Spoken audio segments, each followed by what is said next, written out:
Um, Your Excellencies, the ambassadors and high commissioners, it's okay. My colleagues in the People's Coalition, invited guests, ladies and gentlemen, this is meant to be a stress-free occasion. So just shake around and say, this is no serious business. And just greet the person next to you, because I think you should. If there's somebody you don't know, please don't leave. Your Excellency, the Australian High Commissioner just met Philip Kisia and Dr. Farouk Chowdhury, my friend, the High Commissioner of Cyprus, call it Kypros. I greeted him, Kalispera. That's like my second country, and thank you, Your Eminence, for coming. Thank you all. These are my reflections. Of course, they can't be exhaustive. But before I do make a few remarks in that regard, I just received a telephone call from Fred Matiangi. He was supposed to be here, and our brother Senator Richard Onyonka, are you still there? Senator Richard, he's right there. Please come so people see this tall, kissy man. There's something trending in the social media. Remember that speech. And it was amazing. Thank you, Richard, for being here.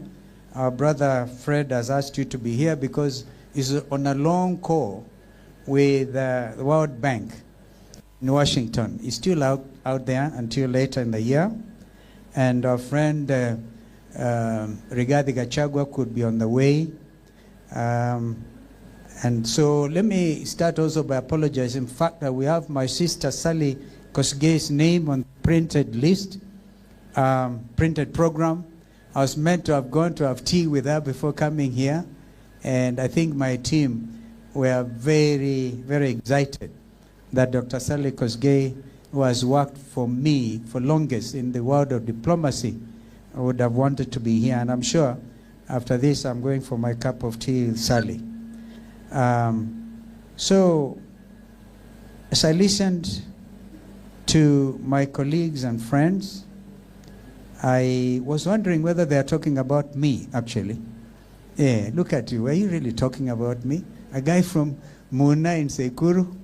After Wamonyoro last Sunday, we all decided the next stop should be Sekuru. There's a village called Muna. And Muna actually means when you get to Muna, you get completely helped. You turned around. Your fortunes turned around.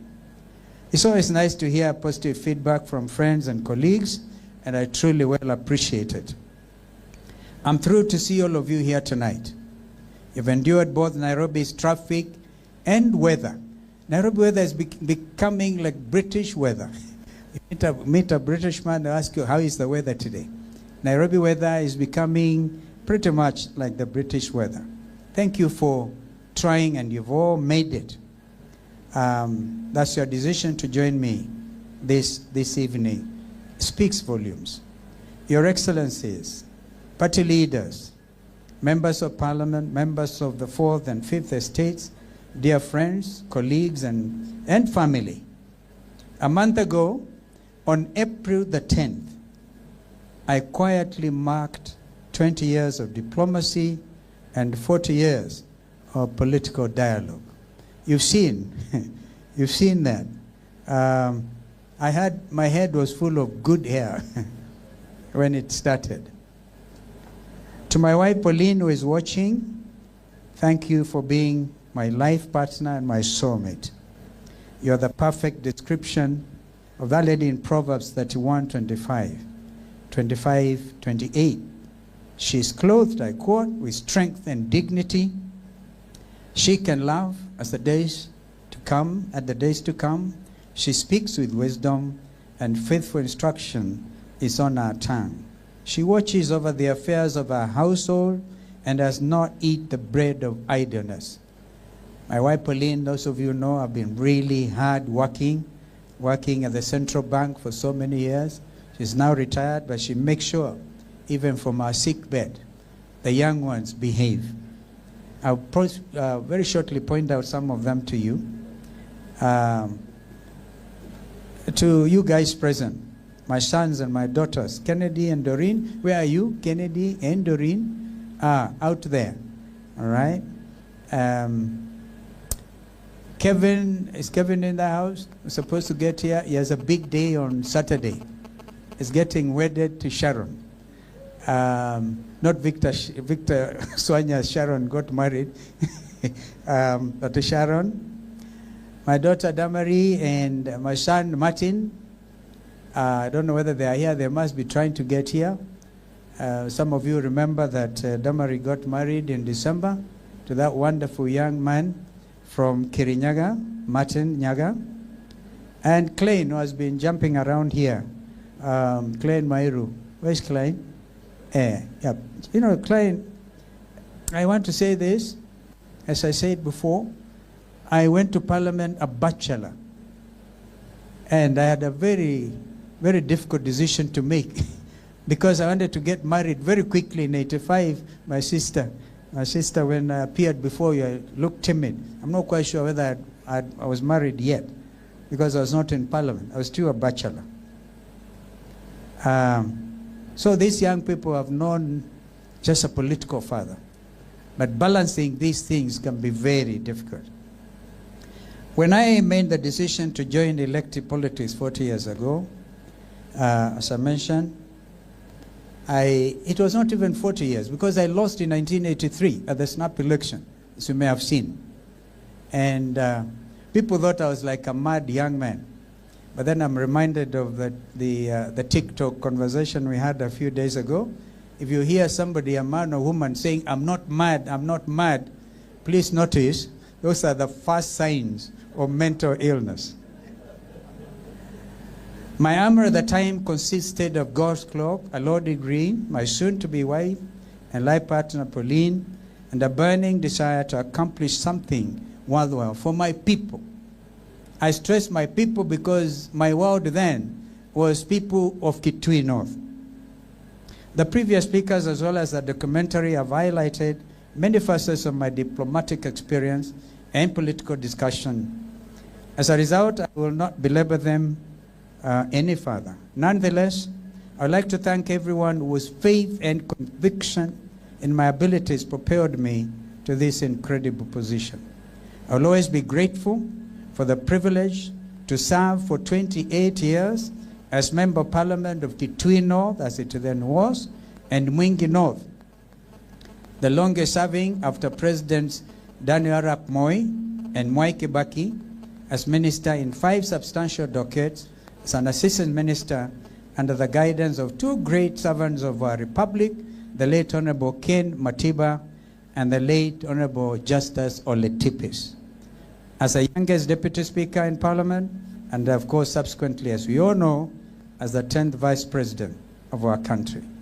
Your Excellencies, friends of Kenya, colleagues, the 4th and 5th estates, Kenya is currently at a crossroads, much like it was 5 years ago when I was first elected to Parliament.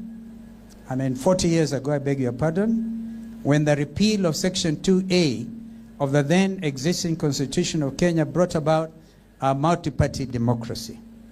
In 2002, when the NARC wave swept the ruling party, and the mother has just pointed out, I was the longest organizing secretary of KANU for 12 years.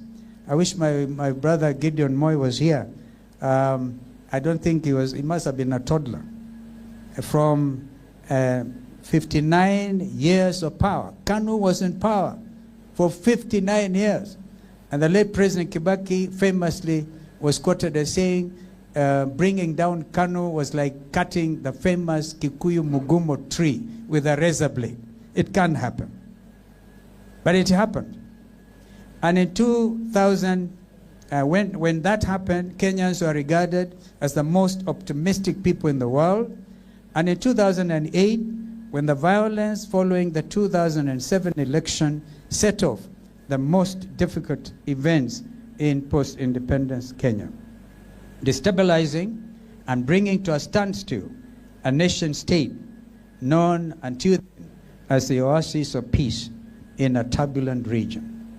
Then diplomatic tact was required by the local and international political players of the times to get Kenya back on its track to its long visioned path to socio-economic prosperity, free from hunger and disease.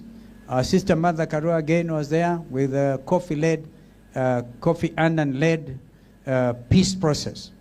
The same is required, I dare say, now more than ever before. On June 25th, a day I call J25, Kenya's working class, young men and young women with pay stubs came to the streets in peaceful protest against the harsh Finance Bill 2024 and an impeached parliament. Actually, they did impeach the parliament.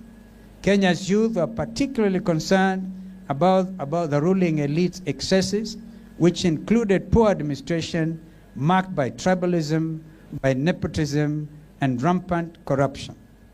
The tech-conscious, digitally savvy, and woke, quote-unquote, generation were astounded by leaders who loudly and at every opportunity said, I quote again, tighten up your belts.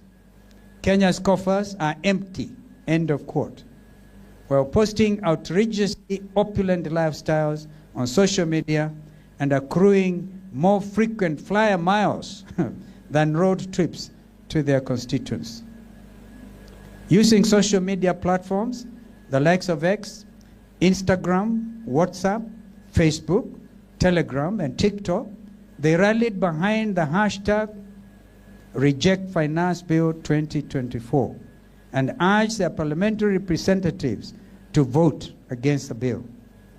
It is my opinion that this tech-savvy and socially conscious youth irrevocably transformed the political, socio-economic discussion in our country forever.